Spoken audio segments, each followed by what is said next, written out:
Bumuhos po ang luha mula sa mga taong nagmamahal sa namayapang Jesuitang pari na si Father James Reuter.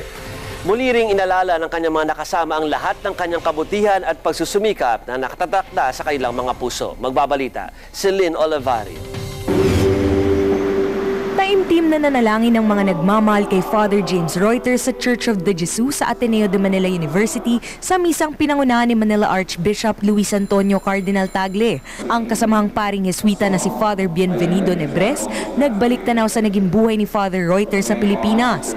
Aniya, ang mga diocese sa Pilipinas na dati ay naaabot lang ng mga pari 1 o 2 beses sa isang taon, naaabot na ng salita ng Diyos sa araw-araw at anumang oras. The radio network of the Federation of Catholic Broadcasters of the Philippines remained the one independent source of news during those years of media control. Energetic din aniya si Father Reuter at itinuon niya ito sa sports, debate, musika at arts para mapalapit ang mga tao sa Diyos. His energy and drive was always faith, a faith that was at once very deep and simple in his unwavering assurance that God will always be there and will always take care. Pinatotohanan din ito ni Cebu Archbishop at CBCP President Jose Palma.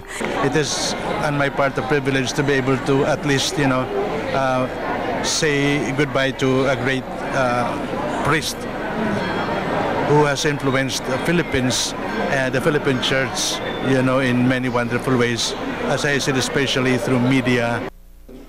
Idinaan naman sa awitin ng grupong Reuters Glee Club ang kanilang pamamaalam.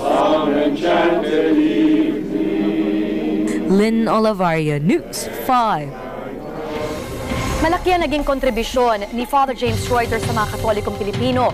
Pinalaganap po kasi niya ang pananampalataya sa pamamagitan ng teatro, radyo at pagsusulat. Kaya kilalanin natin ang paring nag-iwan ng makabuluhang tatak sa simbahang Katolika. Una siyang dumating sa bansa bilang isang Jesuitang seminarista noong 1938 at nanatili na dito hanggang sa kanyang huling hininga. Karamihan ng kanyang pagsisikap at mga gawa ay natuon sa importansya ng dasal, lalo na ng banal na rosaryo.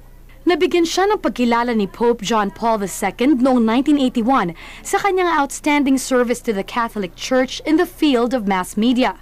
At hinirang bilang isang honorary citizen of the Republic of the Philippines noong 1984 ng batasang pambansa dahil sa kanyang malaking kontribusyon sa mass media.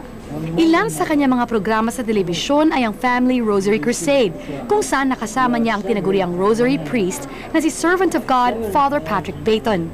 At ang Family Theater, isang family-oriented soap na unang nagsimula sa radyo.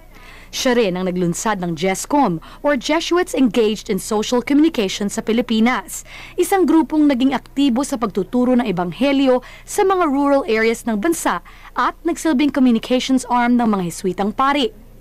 At ng Our Lady of Peace Mission Foundation, isang grupong naglalayong tumulong sa mga kapuspalad nating kababayan.